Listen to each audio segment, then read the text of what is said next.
This is your part 2 of chapter 1 geography, resources and development.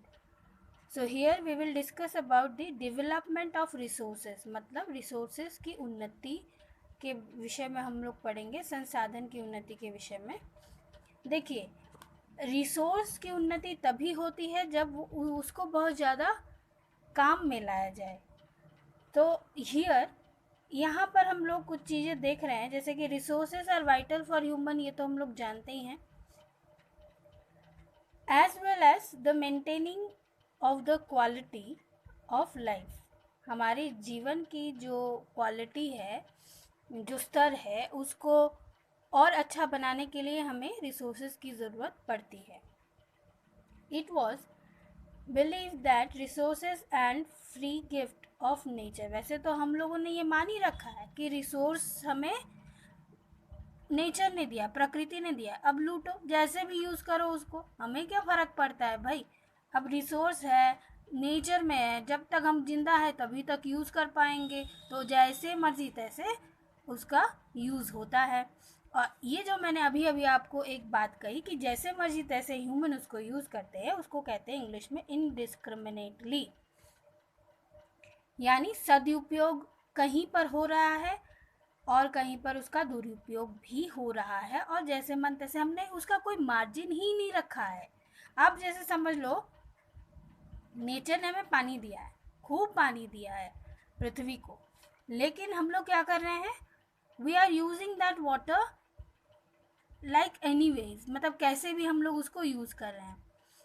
कहीं पर वो हमारे सेटिस्फैक्शन के लिए है, तो नल से एक गिलास पानी लिया, वो मेरे सेटिस्फैक्शन के लिए था, मैंने पी लिया, मेरी प्यास बुझ गई। बट देन ऑल्सो वो नल खुला ही हुआ है, पानी सारे जो भी थे वो गिर गए, तो उसका क्या यूज़ हुआ? उसका कुछ यूज़ नहीं हुआ, वो ड्रेनेज हो गया, उसको ना कोई पी पाएगा और ना ही कोई किसी चीज़ में यूज़ कर पाएगा, यानी यहाँ पर ये बेकार तरीके से इसको यूज़ किया गया। That is called indiscriminately. ये एक बहुत बड़ा प्रॉब्लम है हमारे लिए। रिसोर्सेज तो मिल रही है पृथ्वी को, लेकिन हम लोग रिसोर्सेज का यूज़ सही से नहीं कर रहे हैं। तो यहीं पर कुछ पॉइंट्स का डिस्कशन किया गया है, like depletion of resources for satisfying the greed of a few individual. Greed, लालच। ज़रूरत है 10 रुपए की, मांगते हो 100 रुपए, that is called लालच, greed. So depletion of resources, ये जो रिसोर्सेज की कमी आ रही है या रिसोर्सेज जो ख़राब हो रहे हैं, जो हम सेटिस्फाइड एक्शन हम नहीं ले पा रहे हैं रिसोर्स से, वो किस वजह से? लालच की वजह से। जिसको 10 की ज़रूरत है वो 100 ले रहा है, जिसको 100 की ज़रूरत है वो 1000 ले रहा है, और जिसको सही में ज़रूरत है इन सब के पास चला जाता है, जिनको सही में ज़रूरत है उनको नहीं मिल रहा है, ऐसा भी होता है।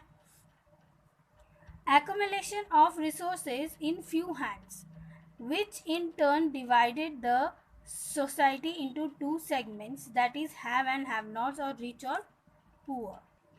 यहाँ पे हम लोग देख रहे हैं कुछ, मतलब रिसोर्सेज पे हमला के जैसे बात हो रही है कि हमला कर रहे हैं रिसोर्स पे। देखिए, एक्यूमुलेशन ऑफ रिसोर्स, एक्यूमुलेट मतलब पाना कोई भी चीज़।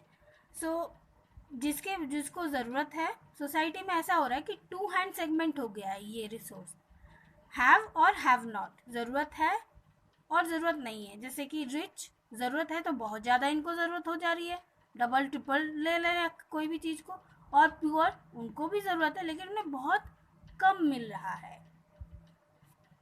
अब चलते हैं दूसरे पॉइंट की ओर। It is indiscriminate exploitation of resources has led to global ecological crises such as global warming, ozone layer depletion, environmental pollution, and land degradation. So, इस indiscriminately, discrimination मतलब होता है प्रॉपरली डिवाइड करना, और इनडिस्क्रिमिनेट मतलब होता है इम्प्रॉपरली डिवाइड करना। और जो इम्प्रॉपर डिवाइड हो रहे हैं ये रिसोर्सेस, कहीं ज़्यादा कहीं कम, और कहाँ ज़रूरत से भी ज़्यादा जो यूज़ हो रहा है, इसके वजह से एक प्रॉब्लम क्रिएट हो रही है, that is called global ecological crisis. Global ecological crisis. Global मतलब पृथ्वी का, इकोलॉजिकल मतलब आप जानते हो हमारे प्रकृति से रिलेटेड। और यहाँ पर क्राइसिस, क्या क्या क्राइसिस आ रही, एक हो रहा है ग्लोबल वार्मिंग, मतलब एक समय ऐसा आएगा कि ग्लोबल वार्मिंग की वजह से हमारे पास पानी तो होगा लेकिन वो पीने लायक नहीं होगा। Ozone layer depletion, ozone layer आपको पता ही है, इसमें बहुत जगह पर डिप्लेशन यानी खराबी आ गई है, जिस वजह से अल्ट्रावायलेट रेज अर्थ में डायरेक्टली एंटर कर रहा है। पॉल्यूशन के बारे में आप जानते ही हैं, लैंड डिग्रेडेशन, ये सब हो रहा है। जैसे कि एक एग्जांपल लेती हूँ कि हमने देखा कि यूरोपियन कंट्रीज़ में और अमेरिकन कंट्रीज़ में बहुत जल्द ही इन्होंने बहुत रैपिडली क्या किया था, इंडस्ट्रियलाइजेशन किया था, और जिस वजह से इन लोगों को अब तक भुगतना पड़ता है क्या, इकोलॉजिकल इम्बैलेंसमेंट। और जैसे कि global warming, pollution, land degradation, इन सब चीज़ों का उन लोगों को फेस करना पड़ रहा है। और इसके साथ साथ केवल मात्र वो नहीं, हम भी उसको फेस कर रहे हैं, सिर्फ वो लोग नहीं, केवल यूरोप या अमेरिका के लोग ही नहीं इसको फेस कर रहे हैं, हम लोग भी, हम लोग जो दूसरी जगह रहते हैं, हम लोग को हम लोगों ने इतनी जल्दी रैपिड किसी भी चीज़ का हमने यूज़ नहीं किया, या फिर हमने इंडस्ट्रियलाइजेशन को इतनी जल्दी नहीं अपनाया, तो भी हम भी इसका क्या कर रहे हैं, हमारे पास भी इसका ये प्रॉब्लम हमारे पास आ रही, हम भी फेस कर रहे हैं। जैसे कि फॉर एग्जांपल कोरोना हमने नहीं बनाया बट फेस हम कर रहे हैं, कहीं और से आई और कहीं और, अब हमारे हमको लॉकडाउन में रख दिया इसने। इन सब इनडिस्क्रिमिनेशन रिसोर्सेस के डिवीज़न पर जो प्रॉब्लम हम लोगों के पास आई है, उससे बचाव या उसके सल्यूशन का एक ही पार्ट होता है, that is called sustainable development. Sustainable development से क्या मतलब है, sustainable development is sustainable economic development means development should take place without damaging the environment, and development in the present should not compromise with the need of the future generation। मतलब समझ में आया, sustainable development, इस development से या फिर इस matter से हम लोग इस रिसोर्स पे हो रहे अत्याचार को सॉल्व कर सकते हैं। यानी हम सब लोग मिलके प्रण लेंगे कि एनवायरनमेंट को कभी डैमेज नहीं पहुंचाएंगे, और एनवायरनमेंट के रिसोर्सेज को हम लोग उसी प्रकार से यूज़ करेंगे जितना हमें ज़रूरत है, और ऐसे हम लोग लिमिट में इसको यूज़ करेंगे ताकि हमारे जो फ्यूचर जनरेशन है वो इसको आगे यूज़ कर पाए। यानी हमें जितनी ज़रूरत है हम लोग रिसोर्स को उतना ही यूज़ करेंगे। अब आगे बढ़ते हैं कि ये रियो डी जेनेरियो अर्थ समिट क्या है। रियो डी जेनेरियो अर्थ समिट जो कि 1992 में हुआ था, और इन दिस ये हुआ था करीबन यहाँ पर 100 से अधिक या 100 से अधिक ही यहाँ पर देश आए थे मीटिंग करने के लिए, और ये ब्राज़ील में हुआ था, इंटरनेशनल अर्थ समिट। इस समिट में प्रण लिया गया या फिर एक एजेंडा बनाया गया कि हमें अपने एनवायरनमेंट को प्रोटेक्ट करना है, सोशियो इकोनॉमिक डेवलपमेंट को बढ़ावा देना है ग्लोबल लेवल में। और द असेंबल्ड लीडर्स साइंड, ये जितने भी लीडर्स आते हैं 100 देश या उससे ज़्यादा देश, इन लोगों ने एक डील साइन की थी जिसमें डिक्लेरेशन हुआ था global climate change and biological diversity जो आ रही है, मतलब इंडस्ट्रियलाइजेशन के बाद हम लोगों ने जो क्लाइमेट में चेंजेस देखे हैं उसका कॉम्बैट करना था, और बायोलॉजिकल डाइवर्सिटी का कॉम्बैट करना था। इसलिए उन लोगों ने एक एजेंडा साइन किया जिसका नाम था एजेंडा 21।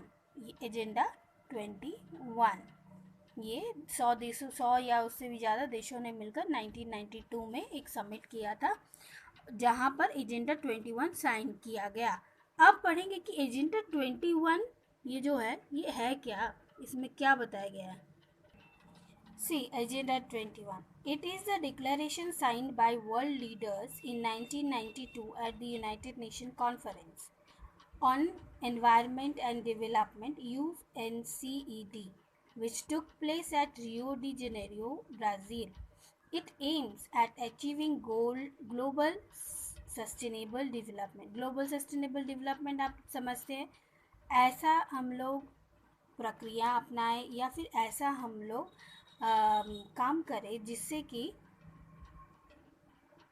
हमारे जो रिसोर्सेस हैं उन पर कोई क्षति ना हो और उस रिसोर्स को हम लोग आगे अपने फ्यूचर में यूज़ कर पाएँ. It is an agenda to combat environmental damage, poverty and diseases through global cooperation on common interest. समझ में आई बात? इस एजेंडा में केवल मात्र ये एनवायरनमेंट को लेकर बात नहीं हुई थी. एनवायरमेंटल डैमेज तो है ही एक बड़ा प्रॉब्लम. अगर एनवायरमेंटल डैमेजेस को हम लोग ठीक नहीं करेंगे तो हमारा रिसोर्स जो है वो डेवलप नहीं हो पाएगा. बस ऐसे तैसे ही वो यूज़ होगा. जिसको जहाँ जितनी ज़रूरत है वो लेता रहेगा और जिसको नहीं ज़रूरत है और जिसके पास वो रिसोर्स है नहीं उसको मिलेगा भी नहीं. ये तो एक बात थी कि हम लोगों ने इस एजेंडा में इन लोगों ने 1992 में सबसे पहला इन लोग का मुद्दा रहा था कि एनवायरनमेंट डैमेज को सही करना है, कॉम्बैट मतलब उसको रिपेयरिंग में लगाना है. पोवर्टी गरीबी ये भी पूरे विश्व में काफ़ी हद तक फैल रही थी उस समय. मतलब सोर्सेस बहुत कम थे इनकम के, जिस वजह से गरीबी आ गई थी. इसके अलावा सोर्स के अलावा भी सोर्स होते हुए कहीं पर कैलमिटीज़ की वजह से, महामारी की वजह से भी लोग पिछड़ जा रहे थे. डिजीज़, क्योंकि आपको पता होगा 1990s के समय में पोलियो बहुत रैपिड यहाँ पर स्प्रेड होने लगा था कई देशों में, जिस वजह से सबका इकोनॉमी ढीला पड़ गया था. Diseases through global cooperation on common interest. ये जो डिज़ीज़ बीमारी आज के समय में भी हम लोग एक बीमारी को देख रहे हैं और इसमें क्योंकि ये 1992 में जो एजेंडा साइन किया गया था उसमें सब देशों ने प्रण लिया था कि हम लोग किसी भी पेंडेमिक या एपिडेमिक जो भी है उससे लड़ने के लिए हम सभी देशवासी सब देश के लोग एक साथ मिलकर काम करेंगे. जैसे कि आप लोग देख रहे हैं कि करीबन बहुत सारे 23 और 27 कंट्रीज़ मिलके या 21 मुझे याद नहीं है, इतने सारे कंट्रीज़ मिलके वैक्सीन को डेवलप करने में लगे हुए हैं. वैसे ही उस समय भी ये प्रण लिया गया था कोई भी डिजीज़ हो उसको हम लोग ग्लोबली रूप से ही कॉपरेट करके कॉमन पीपल को सही करेंगे. म्यूचुअल नीड्स ज़रूरत है and share responsibility. One major objective of the Agenda 21 is that every local government should draw its own local agenda 21. देखिए ये तो हमने पढ़ा एजेंडा 21 जो कि ब्राज़ील में कॉन्फ्रेंस के द्वारा रखा गया था और यूनाइटेड नेशन बहुत हेल्प कर रही थी उस समय सबको हर चीज़ में. एक तो डिजीज़ के लिए, पॉवर्टी के लिए, एनवायरमेंटल डैमेजेस से आप लोग किस तरह से ओवरकम हो पाए उस चीज़ के लिए अपना एजेंडा तो यूनाइटेड नेशन ने बनाया ही था अपने 100 लोगों के साथ या जो भी उनके मेंबर्स हैं उन सब के साथ. लेकिन उन्होंने ये भी आग्रह किया कि जितने और देश हैं वो एजेंडा 21 को अपने स्तर पर, लोकल गवर्नमेंट के स्तर पर, यानी आपके देश में जो प्रॉब्लम है उसके हिसाब से भी एजेंडा बनाएं. क्योंकि हर देश की जो लैंड फॉर्म्स है वो डिफरेंट है, क्लाइमेट डिफरेंट है, तो हर जगह एक ही जैसी चीज़ तो नहीं होगी. और भी प्रॉब्लम हो सकता है कि कोई देश ऐसा हो जहाँ पर रोज़ भूकंप आता हो तो वो अपने हिसाब से एजेंडा बनाए. कोई देश ऐसा हो जहाँ पर बाढ़ आती रहती हो, साल में 6 महीने बाढ़ से वो भुगत रहे हो, वो अपने हिसाब से कैलामिटी से लड़ने के लिए एजेंडा बनाए. लेकिन सब चीज़ में लोकल वाइज जो भी एजेंडा बनेगा उसमें यूनाइटेड नेशन अग्रीड है और सबको हेल्प करने के लिए आगे बढ़ेगा. आपको पता ही है यूनाइटेड नेशन को बनाया ही इसलिए गया था कि सब देश को यहाँ से हेल्प मिले. अंडरस्टूड? मुझे लग रहा है आपको एजेंडा 21 समझ में आ गया होगा. ये एजेंडा 21 क्या है जो कि रियो डी जेनेरियो अर्थ समिट से निकल के आया, यानी 100 या 100 से ज़्यादा देशों ने पार्टिसिपेट किया था 1992 में। किस लिए पार्टिसिपेट किया था? ये जो रिसोर्सेज को हम लोग इनडिस्क्रिमिनेट वे में यूज़ कर रहे हैं उसके लिए, ग्लोबल वार्मिंग जो बढ़ रही है उसके लिए, कई विषयों में यहाँ पर चर्चा की गई थी। उसके बाद एजेंडा 21 नामक एक एजेंडा बनाया गया जिसमें सबने मिलकर जितने भी देश थे सबने साइन किया, और उसके साथ साथ 3 मुद्दों पर काम करने के लिए वो लोग आगे बढ़े। क्या क्या था? Environmental damage, poverty, disease.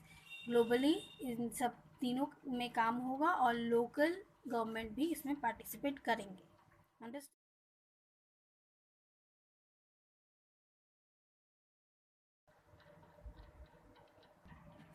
Now see what is this resource planning. Resource planning ये क्या है? रिसोर्स प्लानिंग कैसे हो पाएगा? संसाधन का जो प्लानिंग है, किस प्रकार से इसका खर्चा करना है या किस प्रकार से इसको यूज़ करना है। सो रिसोर्स तभी प्लानिंग हो पाएगी जब हम रिसोर्स डेवलपमेंट के लिए एक डेवलपमेंट प्लान बनाएं, जो कि हमने एजेंडा 21 को देखा।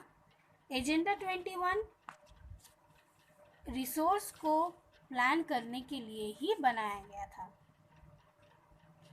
जैसे कि एक सिंपल भाषा में हम लोग समझते हैं कि हम लोग जानते हैं पृथ्वी में बहुत सारे रिसोर्सेस है, काफ़ी अनगिनत रिसोर्सेस पृथ्वी में आपको मिलेंगे, लेकिन वो तो अनइवन वे में है ना आपके पास। वो तो आपके पास कहीं है तो कहीं नहीं। जैसे कि आप जो लैंड है वहीं पर देख लीजिए कि कहीं पर चावल बहुत अधिक उगता है, कहीं धान बहुत ज़्यादा उगता है, डिफरेंट काइंड्स ऑफ धान, राई, पैडी होते हैं। कहीं पर एप्पल बहुत ग्रोन करते हैं, कहीं पर ऑरेंजेस, कहीं मैंगो। जो एप्पल वाला एरिया है वो मैंगो के लिए तरसता है, जो मैंगो वाला एरिया है वो एप्पल के लिए तरसता है। तो उसी प्रकार से रिसोर्सेस का भी वही हाल है कि रिसोर्स कहीं पर, जैसे हमारे भारत की ही अगर बात करें, जब इस चैप्टर को आप पढ़ेंगे तो पता चलेगा कि जैसे कि कुछ स्टेट है, झारखंड, छत्तीसगढ़, मध्य प्रदेश, यहाँ पर बहुत ज़्यादा कोल है, आयरन है, मतलब it is rich in minerals.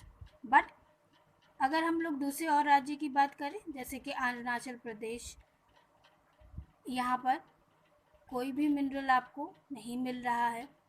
But क्योंकि ये हमारे देश में है, ये सभी राज्य हमारे देश के हैं, हमें भले अनइवन वे में मिल रहा हो, लेकिन हमें दूसरे सबको प्लानिंग के हिसाब से इन्हीं जो रिसोर्सेस है उनको डिवीज़न करना है कि नहीं, ताकि सबको ये चीज़ मिले। For that reason we are having this resource planning, और एजेंडा 21 ने इस चीज़ को काफ़ी आसान कर दिया था। Now see there is a question arise. What the question is, why do we need resource planning mostly in India?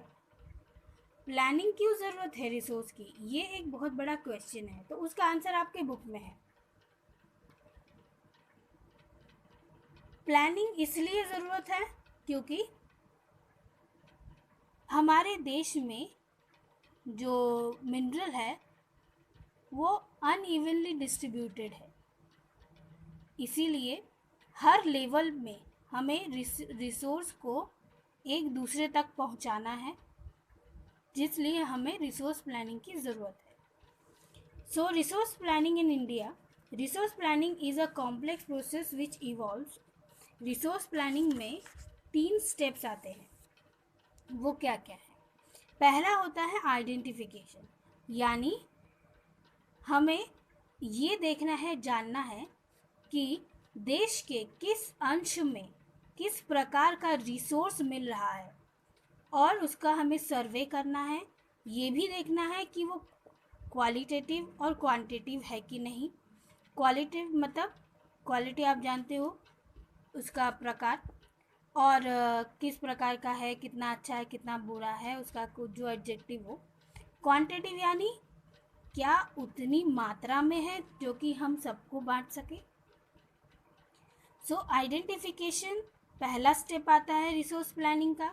दूसरा स्टेप होता है evolve evolving planning structure, evolving a planning structure endowed with appropriate technology skill and, मतलब एक simple भाषा में बोले तो अगर आपको पता चल गया है कि उड़ीसा में, झारखंड के दक्षिणी छोर में, छत्तीसगढ़ के उत्तरी हिस्सों में, महाराष्ट्र के पूर्वी हिस्सों में आपको ये पता चला है कि वहाँ पर बहुत रिसोर्सेज हैं, तो अब आप क्या करेंगे? अब आप उसको एक्सट्रैक्ट करने की कोशिश करेंगे, यानी बाहर निकालने की कोशिश करेंगे। तो उसी को कहते हैं इवॉल्विंग इन प्लानिंग स्ट्रक्चर, यानी आप उसको डिगिंग करके फिर ट्रॉलिंग करके अब उसको बाहर निकालने की कोशिश करेंगे। तीसरा स्टेप आता है overall development, means matching the resource development plans with overall nation development plans. अब ये जो पूरे देश में जितना भी आपको रिसोर्सेज मिला है उसको आप ओवरऑल प्लानिंग करेंगे कि किस राज्य को कितना देना है या किसको किस चीज़ की कितनी नीड है, उस हिसाब से ये दूसरे तक डिस्ट्रीब्यूट होगा। सो रिसोर्स प्लानिंग हमें क्यों ज़रूरत है? क्योंकि हमारे देश में हर हिस्से में अलग अलग प्रकार के रिसोर्सेज हैं, अनइवनली डिस्ट्रीब्यूटेड है, इसीलिए हमें रिसोर्स संसाधन की प्लानिंग करने की बहुत ज़्यादा ज़रूरत है। और प्लानिंग का सबसे पहला पार्ट आता है आइडेंटिफिकेशन, यानी मालूम करना कहाँ पर क्या मिलता है, फिर उसको खुदाई करके निकालना और फिर दूसरों तक पहुँचाना। Student you must read the book, okay. Page, हर पेज को अच्छे से आप लोग रीड करेंगे, then you will get to know everything. Now we will come to the topic conservation of resources. Gandhi ji ने एक बात कही थी, पता है क्या कही थी उन्होंने? There is enough for everybody's need and not for anybody's greed. यहाँ पर लिखा हुआ आपके बुक में, वहीं से देख के पढ़ा रही हूँ। There is, see, there is enough for everybody's need and not for anybody's greed. क्या इनका कहने का मतलब क्या है इस बात का? इतना है कि सबको मिल जाए, लेकिन उतना नहीं है जो आपकी बॉडी या फिर आप जितना लालच कर रहे हैं। लालच वाला चीज़ नहीं है हमारे पास, लेकिन इतना तो है कि जो आपको या आपके नीड को पूरा कर सके, आपके डिज़ायर को कंप्लीट कर सके, उतना तो है। लेकिन अगर आप उससे ज़्यादा मांगोगे तो नहीं है। वही मतलब वही है कहने का कि रिसोर्स क्योंकि एक वाइटल चीज़ है, इसको हम लोग उतना ही यूज़ करें जो कि सोशियो इकोनॉमिक हो, यानी कोई ना ही एनवायरनमेंट को कोई प्रॉब्लम हो और ना ही इंसानों को प्रॉब्लम हो, सबको मिलना चाहिए। क्योंकि गांधी जी ने भी यही कहा है, क्या कहा है कि पृथ्वी में इतना है कि आपकी ज़रूरत पूरी हो, लेकिन इतना ज़्यादा नहीं है। जब आप लालच करने लगो, the greedy and selfish individual and exploitative nature of modern technology as the root cause for resource depletion at the global level. He was against mass production and wanted to replace it with the production by the masses। मतलब ज़रूरत के हिसाब से सामान लो, ज़रूरत के हिसाब से सामान बनाओ, ज़रूरत से ज़्यादा नहीं बनाना है, क्योंकि इससे क्या होता है, ग्लोबल एनवायरनमेंट पर इफ़ेक्ट पड़ता है। अंडरस्टूड? ये हम लोग का आज का पार्ट यही ख़त्म होता है। नेक्स्ट हम लोग शुरू करेंगे नेक्स्ट पार्ट में। Part 3 will be land resource. Understood? Now do one thing students, go through this chapter very nicely from your book. I think all you have book, NCERT book only. Then try to solve the question answer. If there is any problem to do any question or any answer, you can ask me in your group. I will send you all the answers. Understood?